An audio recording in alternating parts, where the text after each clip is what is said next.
Dans un petit village se trouvait une orpheline appelée Sheria. Elle vivait avec sa tante qui faisait peur à tout le village, car la tante de Sheria possédait des pouvoirs maléfiques. La tante de Sheria nommée Razana utilisait ses pouvoirs pour avoir de l'argent.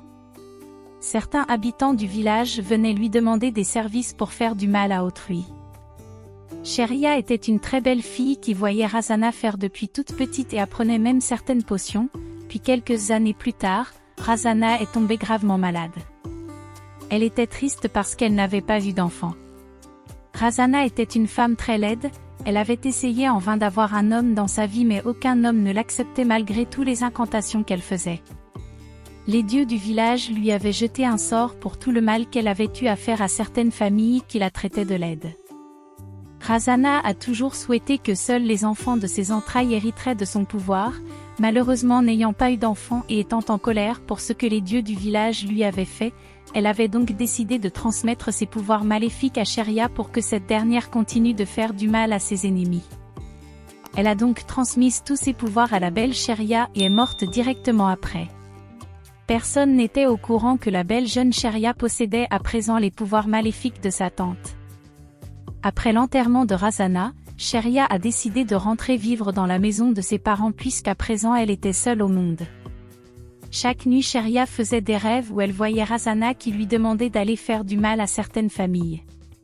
Heureusement elle n'était pas d'accord avec cela, et refusait à chaque fois de faire ce que sa tante lui demandait, et en plus contrairement à sa tante, les habitants du village la traitaient plutôt bien. Plus Sheria grandissait plus elle devenait encore très belle, à un moment elle était considérée comme la fille la plus belle du village, et à cause de cela tous les hommes la voulaient. Sheria était réticente à cause de l'expérience de sa tante avec les hommes, mais l'amour a eu raison d'elle et elle est tombée follement amoureuse d'un jeune homme appelé Sadio. Ce dernier était si mignon et réservé, ce qui faisait son charme. Sadio aussi était très amoureux de Sheria, il faisait son possible pour la rendre heureuse. Le jeune couple se pavanait ensemble dans le village et rendait jaloux les autres. 2 ans plus tard Sadio a demandé Sheria à mariage et elle a accepté. La cérémonie a été grandiose et tous les jeunes hommes du village qui espéraient encore d'avoir Sheria dans leur vie ont laissé tomber. Après 3 ans de mariage, Sheria est tombée enceinte, une grossesse qui l'a tellement menacée et son époux Sadio était toujours près d'elle. Elle vivait tellement dans le bonheur qu'elle avait oublié sa tante et ses dernières paroles concernant les pouvoirs maléfiques. Sheria a accouché des jumeaux, elle a pris tellement de poids et s'occuper de 2 enfants n'était pas évident pour elle. Cette dernière ne prenait plus soin d'elle et sa beauté se dégradait de jour en jour. Sadio qui avait aussi fait ce constat commençait à ne plus être attentionné avec sa femme, il avait même déjà des petites aventures. Les jeunes filles du village qui enviaient Sheria commençaient maintenant à se moquer d'elle.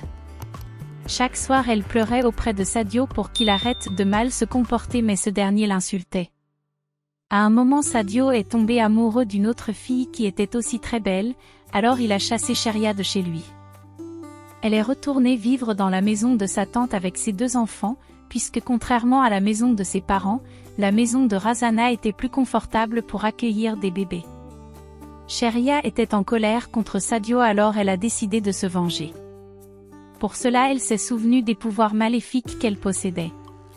Elle a donc commencé par transformer la nouvelle femme de Sadio en souris. Une matinée Sadio est rentré et a trouvé une grosse souris dans sa maison, puis il a cherché en vain sa femme.